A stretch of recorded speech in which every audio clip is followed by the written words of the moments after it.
She is under my protection now, the Korean mafia boss announced coldly while the rival gang leader. A gun hits the table. Not placed. Dropped black steel crashing against green velvet like a death sentence. The poker chips jump. A whiskey glass trembles. Every pair of eyes in the VIP room snaps toward the sound and goes still.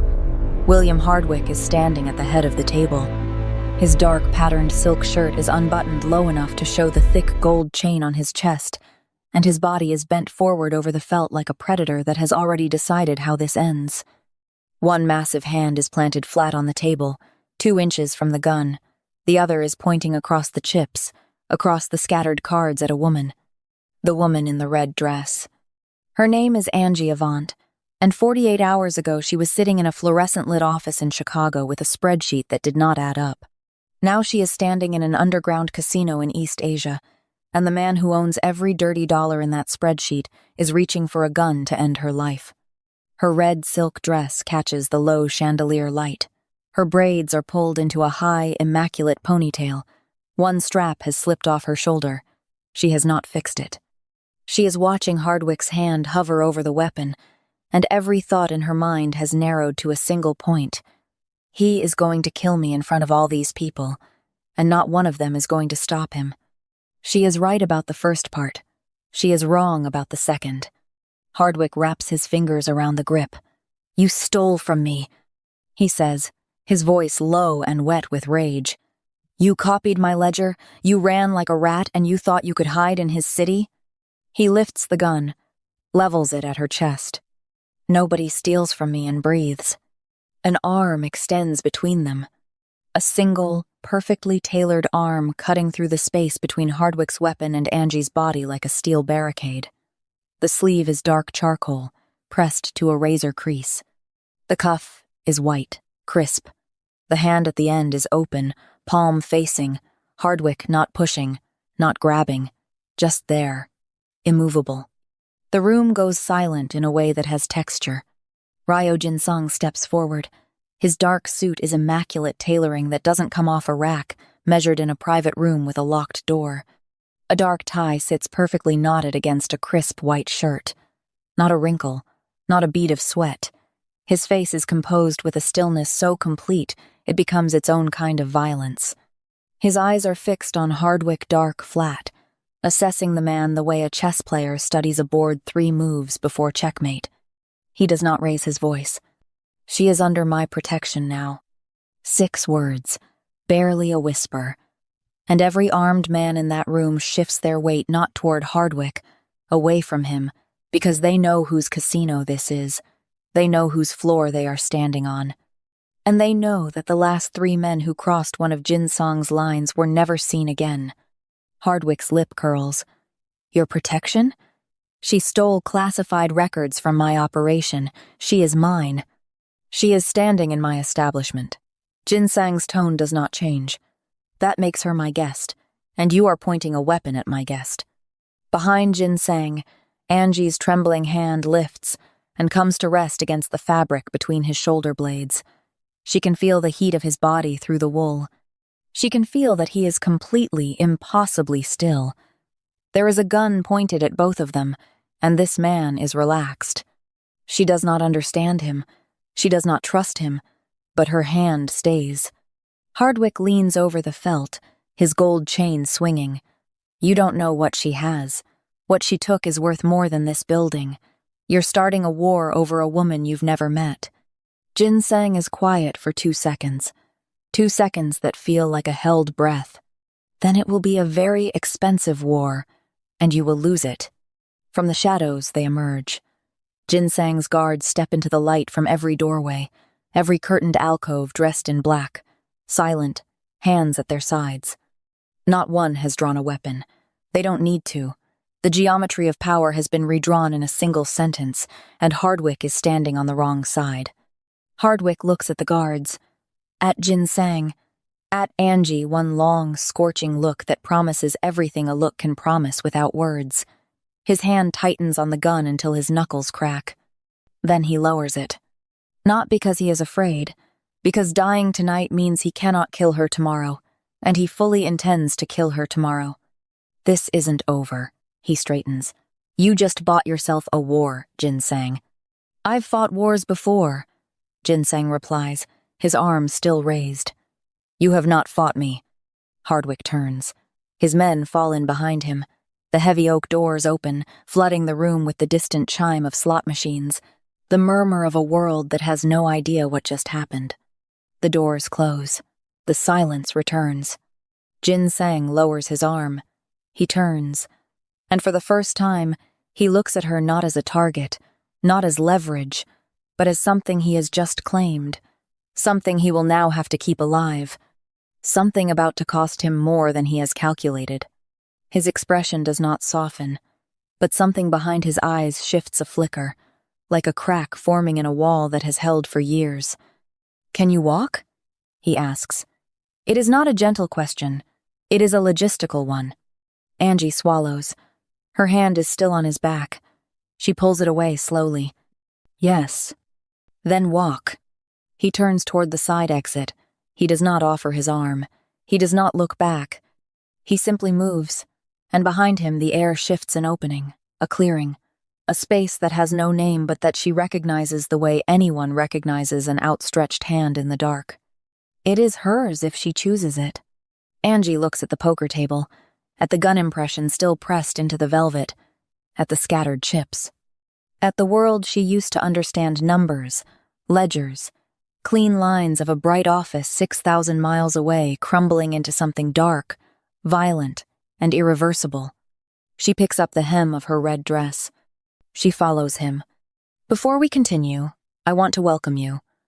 If you're new here, you just walked into something intense, and it's only the beginning. If you're returning, welcome back.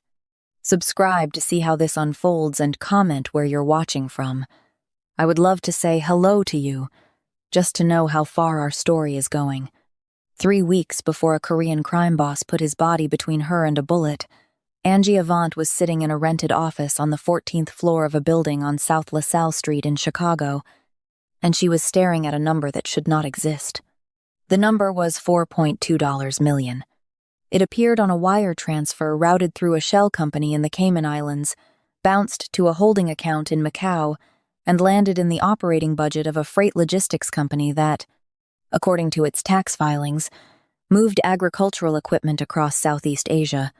Angie had been hired through 3 layers of intermediaries, and a retainer so generous it made her suspicious from day one to audit the offshore holdings of a private equity group, clean the books, certify compliance, collect her fee, and move on.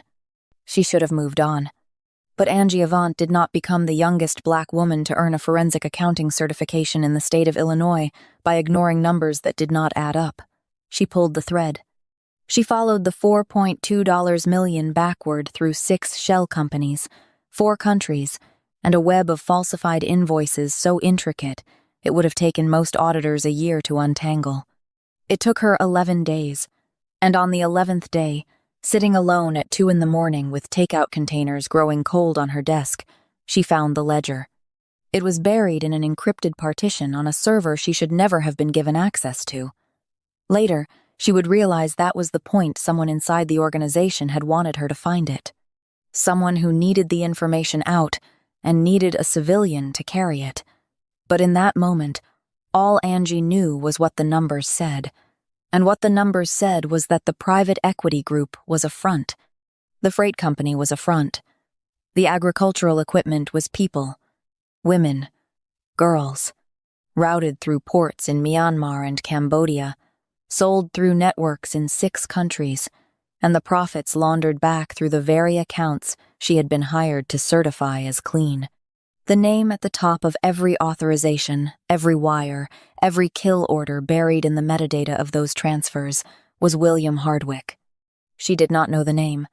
She searched it. She wished she hadn't. Hardwick was not a businessman who had wandered into crime. He was a crime lord who had wandered into business, a man whose empire stretched from Chicago to Hong Kong, built on trafficking, extortion, and a reputation for violence so extreme that the people who worked for him feared him more than prison, more than death. There were stories about what happened to people who crossed him, Stories that did not end with prison sentences. Angie copied the ledger. She encrypted it on a drive the size of her thumbnail. She wiped her access logs, or tried to, with hands that were shaking so badly she mistyped her password 3 times. Then she packed one bag, drove to O'Hare, and bought a one-way ticket to Seoul with cash she pulled from 3 different ATMs in 40 minutes. She did not call her mother. She did not call her sister. She did not call anyone, because anyone she called became a target, and Angie understood with the cold, clinical clarity of a woman who had spent her entire career reading the math behind human cruelty that William Hardwick would kill every person she loved to get that drive back. She landed in Seoul and kept moving. Buses, trains, a ferry to a coastal city she had never heard of. She burned through her savings in 9 days, slept in hotels that did not ask for identification, and told herself that distance was safety, that a man like Hardwick had limits, that there was a border he would not cross. She was wrong. They found her in Macau, 2 men in a black SUV outside a noodle shop on a Tuesday afternoon. She ran. They followed. She lost them in a market, doubled back through an alley, and bought a counterfeit passport from a man who charged her $4,000 and did not look at her face. They found her again in Hong Kong. This time it was 4 men. She barely made it out of her hotel room. She left everything, her clothes, her laptop, her last clean identity. Everything except the drive, which she kept in a zippered pocket sewn into the lining of her bra, pressed against her sternum like a second heartbeat. She ended up in a city she never planned to visit, in a casino she did not know was owned by one of the most powerful syndicate leaders in East Asia. She was sitting at a low-stakes table, trying to look like a tourist, trying to disappear into the noise and the smoke and the neon, when a hand landed on her shoulder, and a voice she recognized from a wire transfer authorization said, "You really thought you could run." And that is how Angie Avant ended up standing in a VIP room in a red dress she had stolen from a boutique 2 blocks away, watching William Hardwick slam a gun onto a poker table and promise to end her life. The side exit led to a corridor she had not known existed. The walls were concrete, unpainted, lit by a strip of cold fluorescent light that buzzed like something alive. Jin-Sang walked ahead of her 3 paces, always 3, and did not speak. His guards materialized around them, flanking, silent, moving with the coordinated precision of men who had rehearsed this exact extraction before. Angie's heels echoed on the floor. The sound was too loud. Everything was too loud, her breathing, her heartbeat, the rustle of silk against her thighs. Her hands would not stop shaking. She pressed them flat against her stomach and kept walking. They emerged into a parking garage. 3 black sedans idled in a row, engines running, headlights off. Jin-Sang opened the rear door of the middle car himself. He did not gesture. He simply held it open and waited. Angie looked at him, at the car, at the corridor behind her, where the faint sound of the casino floor still hummed through the walls. "Where are you taking me?" she asked. "Somewhere he cannot reach you." "That doesn't answer my question." "It answers the only question that matters right now." She got in. The drive took 40 minutes. Through streets she did not recognize, past buildings she could not read, into a part of the city that grew quieter and darker until the only light came from the headlights of their convoy. They stopped at a gate iron, 12 feet high, flanked by cameras and men in black who nodded once and stepped aside. The compound beyond the gate was not what she expected. She had expected concrete, bunkers, something military and cold. Instead, she was looking at a sprawling estate of dark wood and glass, set into a hillside above the city like a temple that had been converted into a fortress. Gardens lined the path to the entrance. The air smelled like pine and rain. Jin-Sang led her inside, through a foyer of polished stone, past a sitting room that looked like it belonged in an architectural magazine. Down a hallway lined with art she was too exhausted to identify. He stopped at a door and opened it. The room beyond was large, clean, minimal. A bed, a window overlooking the garden, a wardrobe, a bathroom with a lock. "You will stay here," he said. For how long? Until I decide otherwise. The door closed.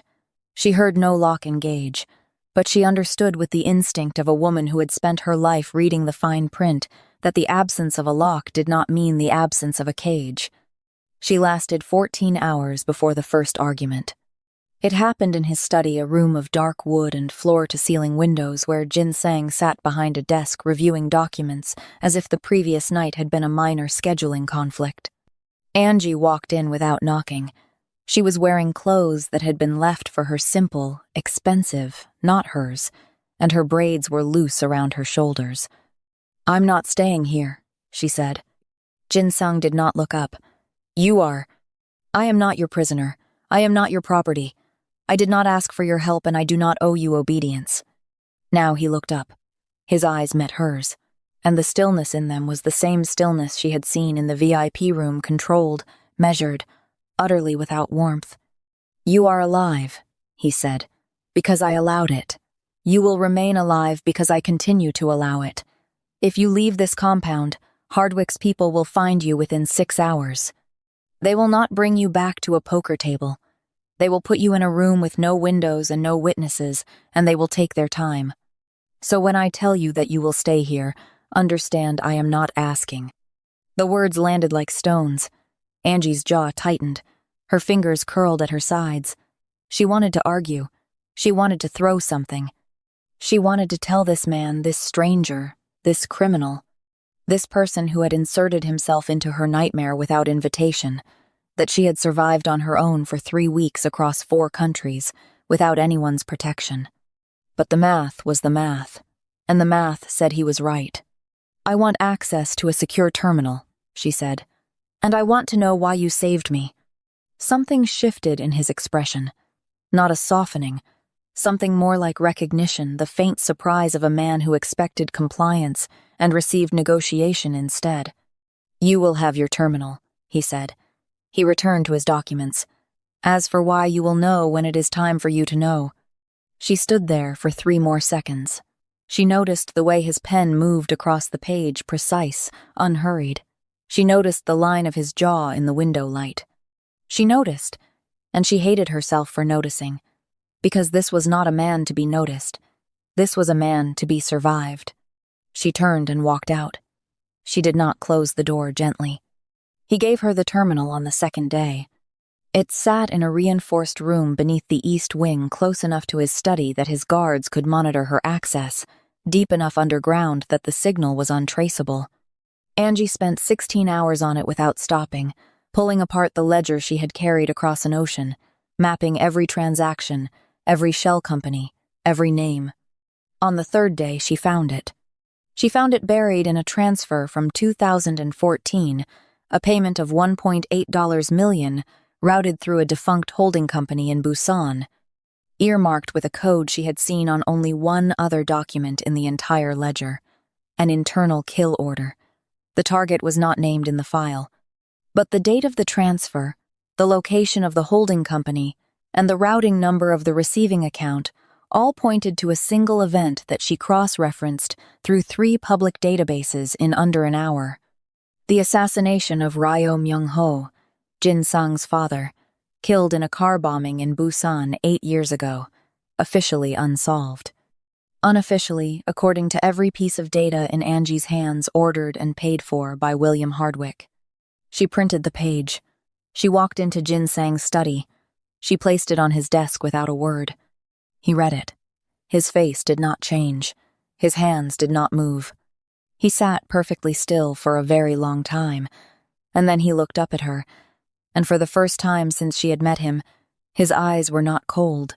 They were burning with something old and deep, and barely contained the kind of rage that does not explode because it has been compressed into something far more dangerous than an explosion. "You knew," she said quietly. "You were waiting." "I suspected," he said. "I did not have proof. You have it now." He looked at the page again, then at her, and the space between them shifted. It was not warmth. It was not trust. It was something rawer than either the mutual recognition of 2 people who have just discovered they share an enemy worth destroying. "Sit down," he said. Not a command this time. An invitation. She sat. They worked until dawn. The bounty went live on the 4th day. $12 million. Angie's face, distributed through every network Hardwick controlled, and Hardwick controlled many. It arrived on Jin-Sang's desk in the form of a printed screenshot, delivered by his most senior lieutenant. A broad-shouldered man named Kwon, who had served Jin-Sang's father before him and had never once questioned an order. He questioned this one. 12 million will bring every freelancer in Asia to our door, Kwon said, standing on the opposite side of the desk, with his hands clasped behind his back and his expression carefully neutral in the way that only a man suppressing deep disagreement can manage. Every mercenary, every desperate soldier looking for a retirement fund. You are asking us to defend a woman we do not know, against an enemy we did not choose, for a reason you have not explained. Jin-Sang was standing at the window. The garden below was dark. The reason is mine, he said. With respect, the cost is ours. Park and Yoon are already asking questions.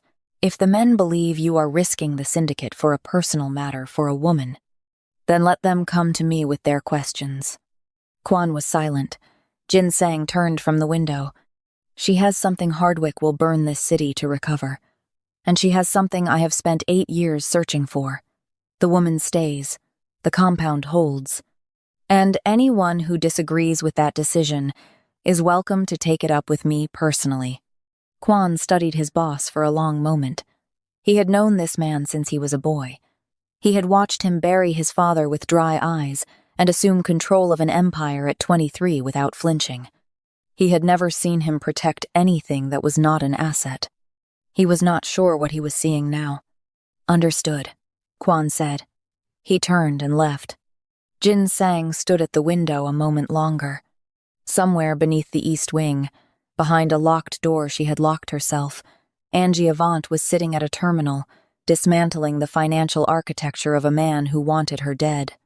She was doing it methodically, precisely, without panic. The way she did everything he was beginning to notice. He turned from the window. The war was coming. He intended to be ready. Subscribe to see how this unfolds and comment where you're watching from. I would love to say hello to you, just to know how far our story is going. It happened on the 9th day.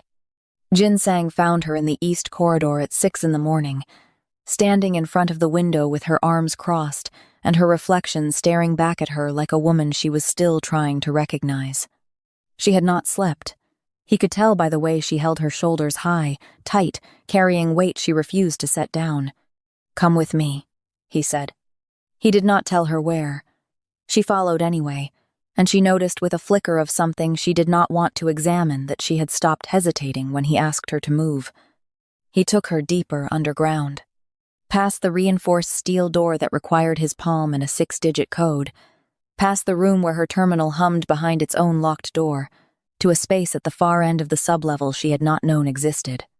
Long, low-ceilinged, lit by a row of clean white lights, a shooting range, private, immaculate. The kind of room built by a man who understood that the distance between survival and death was measured in seconds and trigger pull. He placed a handgun on the counter in front of her, matte black, compact, lighter than she expected when she picked it up, and heavier than anything she had ever held in her life. You need to know how to use this, he said. I'm an accountant. You were an accountant. Now you are a target. She looked at the gun. She looked at him. He was standing close, closer than he had ever stood in the study, in the hallway, in any of the careful, measured spaces they had shared for 9 days.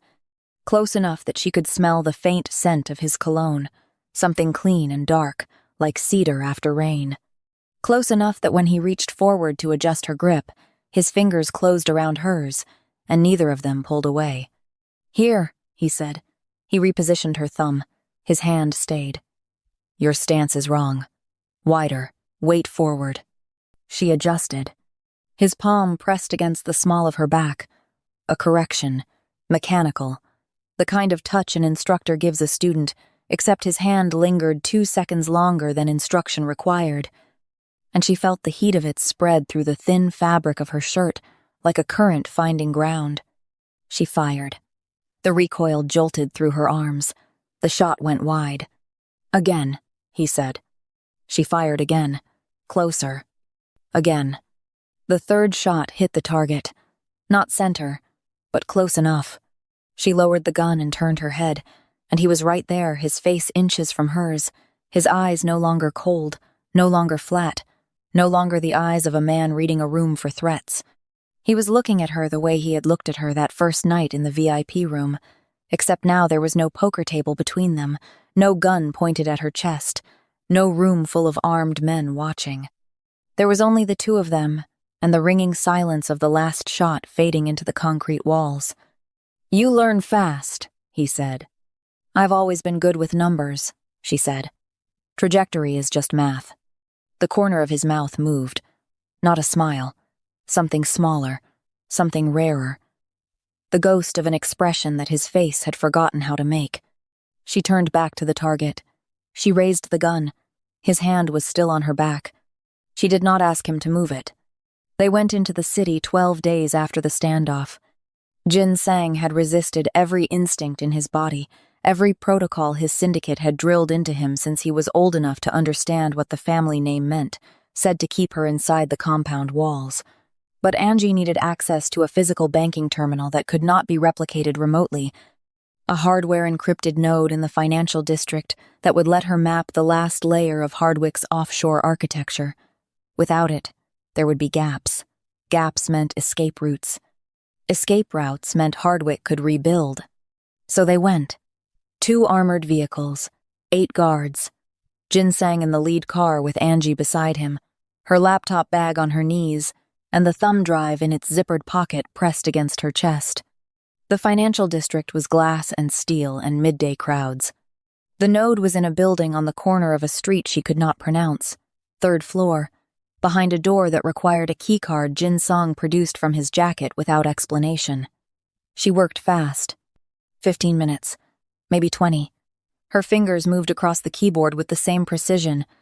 Jin-Sang's pen moved across paper quick, certain, leaving no trace. She was closing the session when the first window shattered. The sound was not what she expected. In movies, gunfire cracks sharp and clean. In reality, it was a dull, wet punch followed by an avalanche of glass, and then the screaming started from the street below, from the hallway outside, from everywhere at once. Jin-Sang moved before the second shot. He was across the room in 2 strides, his hand on her arm, pulling her down behind the server rack as bullets tore through the wall above them. Concrete dust showered onto her shoulders. Somewhere in the corridor, his guards were returning fire, short, controlled bursts that she could feel in her teeth.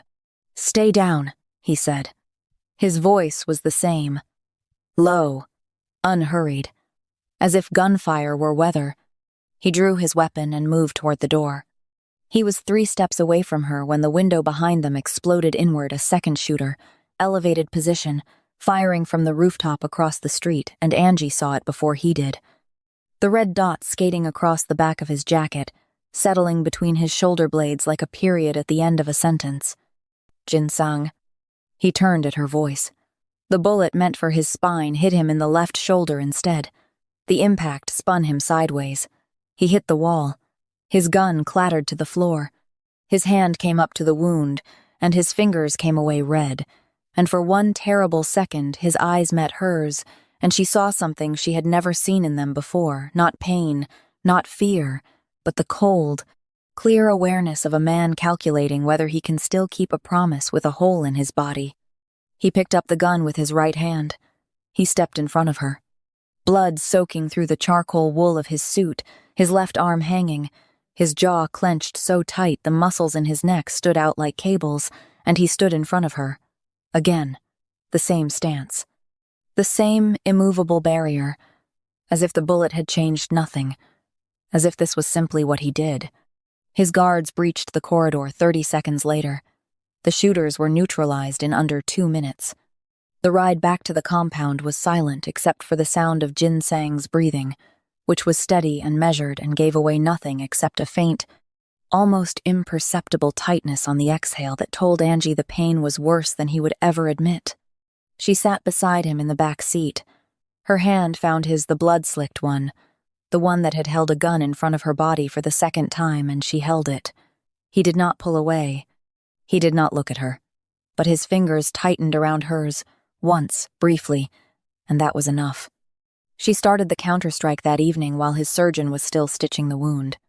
Angie sat at the terminal beneath the east wing with a cup of cold coffee and the expression of a woman who had moved past fear into something harder, something mathematical, something that ran on the same cold fuel that Jin-Sang carried behind his eyes. The math was the math, and this time, the math was a weapon. She cracked her knuckles. She opened the ledger. And she began to dismantle William Hardwick's empire one account at a time.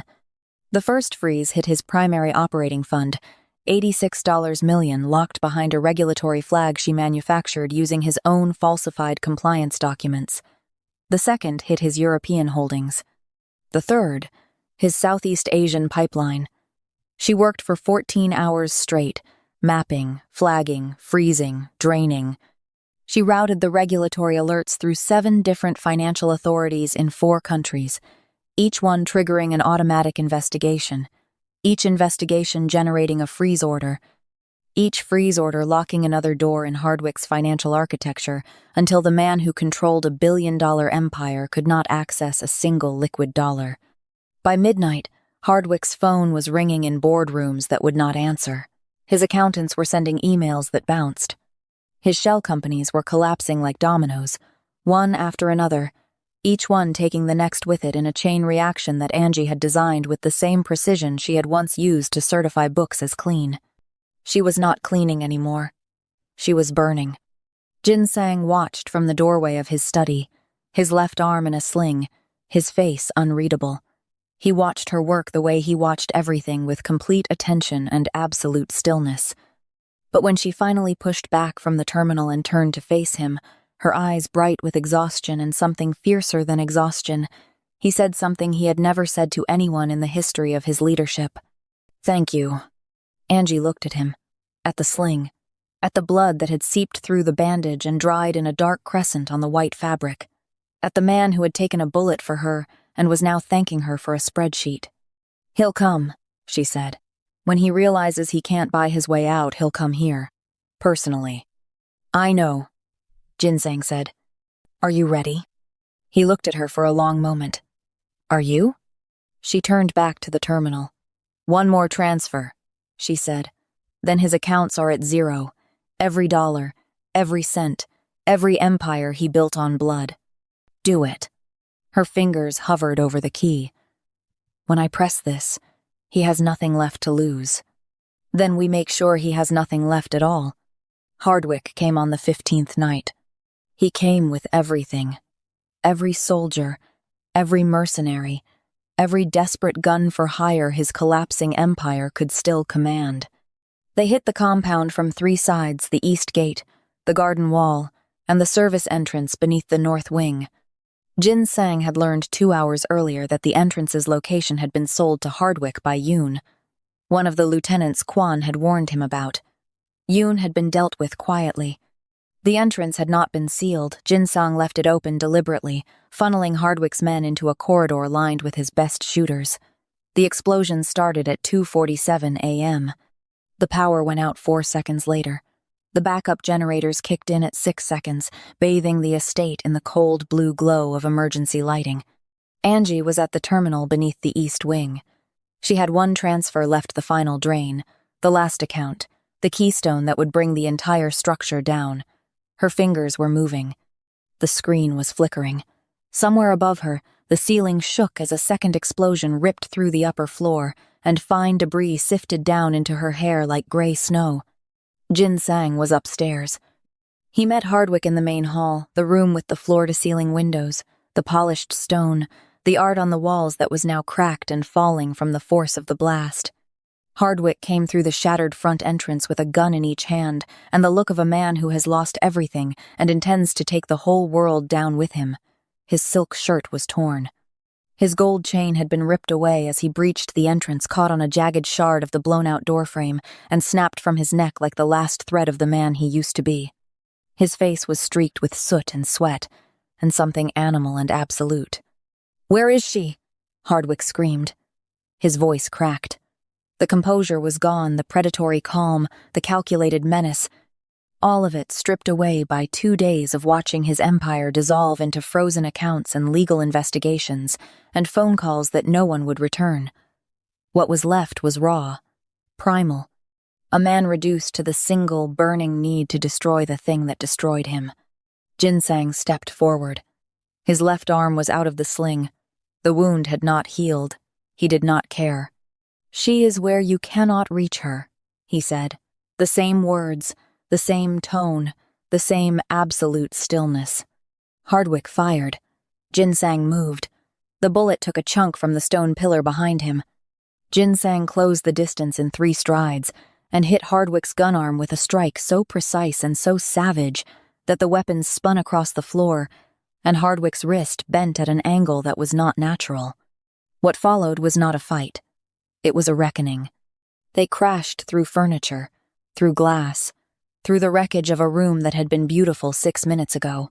Hardwick was bigger, stronger, fueled by the desperate energy of a man with nothing left. Jin-Sang was faster, sharper, fueled by something older and colder and more patient than desperation. 8 years of waiting, 8 years of searching for the proof that this man had killed his father. And now the proof was beneath his feet in the hands of a woman who had once stood behind him in a red dress and was now pressing a key that would erase Hardwick's existence from the financial map of the world. Deep below, Angie's finger hit enter. The screen flashed. The transfer completed. $0. Every account, every holding, every offshore shadow Hardwick had ever cast gone. Zeroed. Erased as cleanly and as permanently as if they had never existed. She stared at the number. She exhaled. And she whispered, to no one, to everyone, to the ghost of the woman she had been 3 weeks ago in a fluorescent office in Chicago, "It's done." Above her, Jin-Sang drove his fist into Hardwick's jaw for the last time. The crime lord hit the floor. He did not get up. His eyes were open, staring at the ceiling of a house he had tried to destroy, in a city he had tried to own, at the end of an empire that a forensic accountant from Chicago had dismantled with a keyboard and a thumb drive the size of a fingernail. Jin-Sang stood over him, breathing hard, bleeding through his bandage. His suit, his immaculate, perfectly tailored suit, was torn at the shoulder, stained with blood, dusted with debris. For the first time since Angie had met him, he looked human. He looked down at Hardwick. "My father's name was Ryeo Jin-Sang," he said quietly. "Remember it."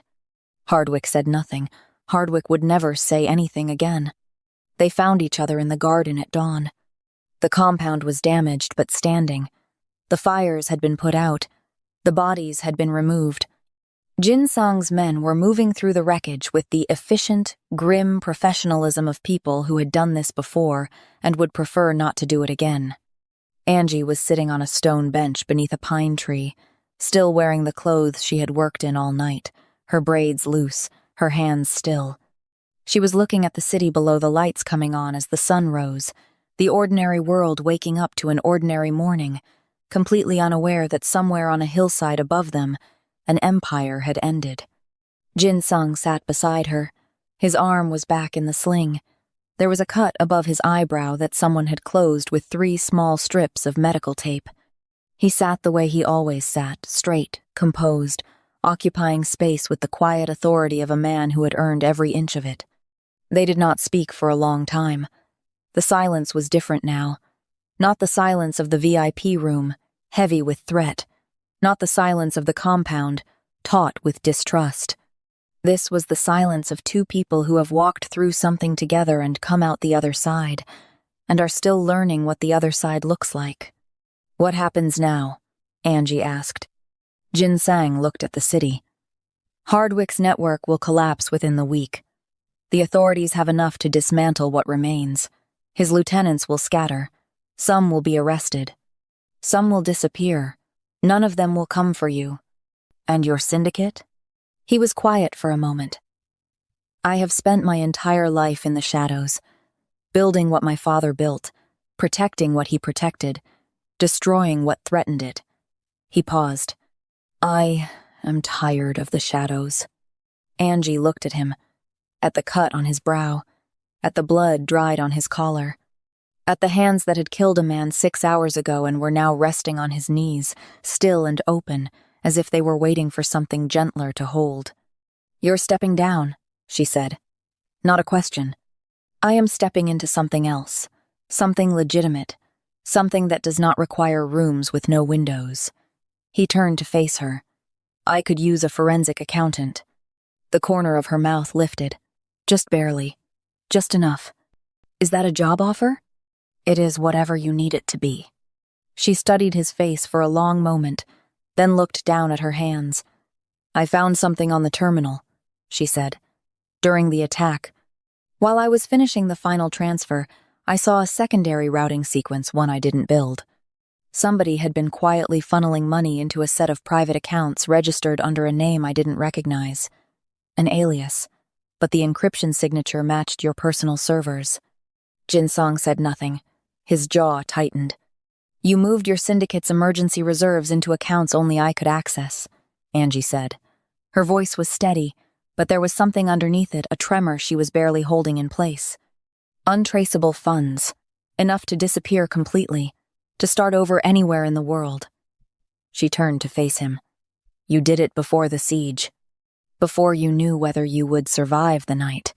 You were making sure that if Hardwick killed you, I would still have a way out. He looked at the garden, at the pine trees, at anything except her. It was a precaution, he said. It was everything you had. The silence that followed was not empty.